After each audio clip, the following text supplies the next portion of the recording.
Hey everyone, and welcome back to the channel. Today, we're re-diving deep into a fascinating economic landscape that I think you'll find incredibly interesting. The hyper-local markets of Massachusetts. You might hear people talk about the Massachusetts economy, but the truth is, it's not one single market. It's a collection of dozens, even hundreds, of tiny, distinct economic bubbles, each with its own rules, prices, and personality. So, what exactly do we mean by hyper-local when we're talking about mass? Forget thinking statewide or even citywide. We're talking neighborhood by neighborhood, street by street. It's a phenomenon where the economic conditions in one town can be completely different from the town right next door. You could be in a community with soaring home prices and bustling new businesses, and just a 5-minute drive away face a totally different reality. This isn't just a quaint New England quirk. It's a powerful economic force that shapes everything from your daily life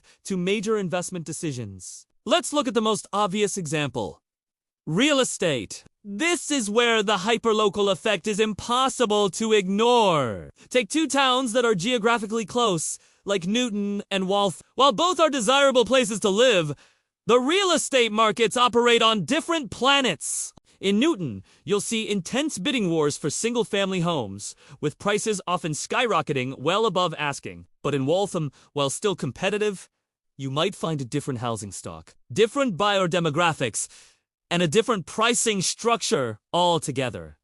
It gets even more granular. Within a single city like Boston, the market can change drastically from one neighborhood to the next. The Back Bay is not the same as Dorchester. South Boston, or Southie, has a completely different vibe and price point than East Boston. A 2-bedroom condo in one area could cost twice as much as a similar one, just a mile away.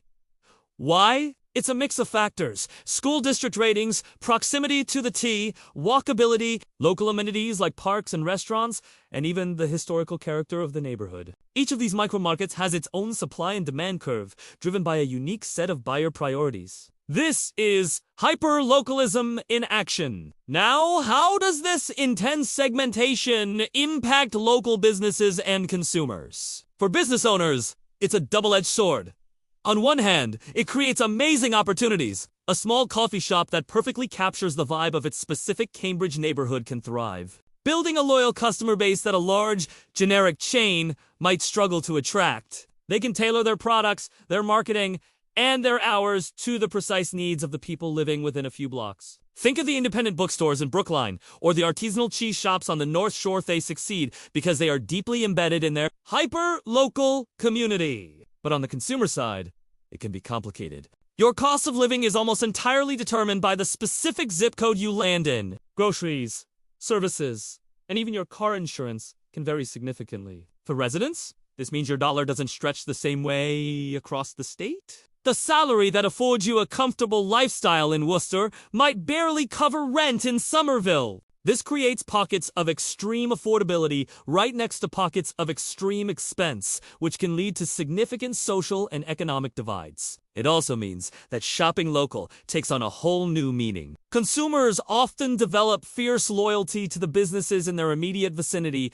creating these tight-knit commercial ecosystems. So, what are the key drivers behind this incredible market segmentation in Massachusetts? First and foremost is history. Massachusetts is one of the oldest states in the nation, and its towns and cities developed organically over centuries. Each one has its own unique founding story, its own historical industries, and its own sense of identity. This isn't a state that was planned on a grid. It grew, town by town, with fiercely independent local governance. To this day, local control over zoning, schools, and public services is a massive factor. A town's zoning laws can dictate whether it is filled with single-family homes on large lots or dense multifamily housing, which directly shapes its real estate market and demographic makeup. Another huge driver is the state's diverse economic engine. You have world-class universities like Harvard and MIT and Cambridge,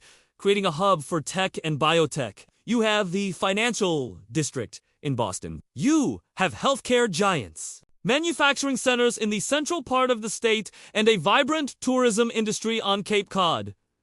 Each of these economic centers acts like a gravitational force, pulling in a specific type of workforce and creating a unique local economy around it. The needs and spending habits of a biotech researcher in Kendall Square are very different from those of a fisherman in Gloucester, and the local markets reflect that. Finally, infrastructure plays a critical role. Proximity to major highways like the Mass Pike or I-93, and especially access to the MBTA's commuter rail and subway lines, creates premium value. Towns along these transit corridors become prime real estate for commuters, driving up prices and demand. A town without easy access to Boston can have a completely different economic trajectory, even if it's geographically close. So, how do you navigate these challenges and opportunities? Whether you're a home buyer, a business owner, or just a resident, the key is to do your homework. You have to zoom in. If you're looking to buy a house, don't just research Boston. Research Alston, Roslindale, and Jamaica Plain. Look at school ratings, walk scores, crime rates, and recent sales data on a block-by-block level. Talk to people who live there. For entrepreneurs, this means your market research has to be incredibly granular. Don't just launch a business based on statewide trends. Go and spend time in the neighborhood you're considering. Who lives there? What do they do for fun?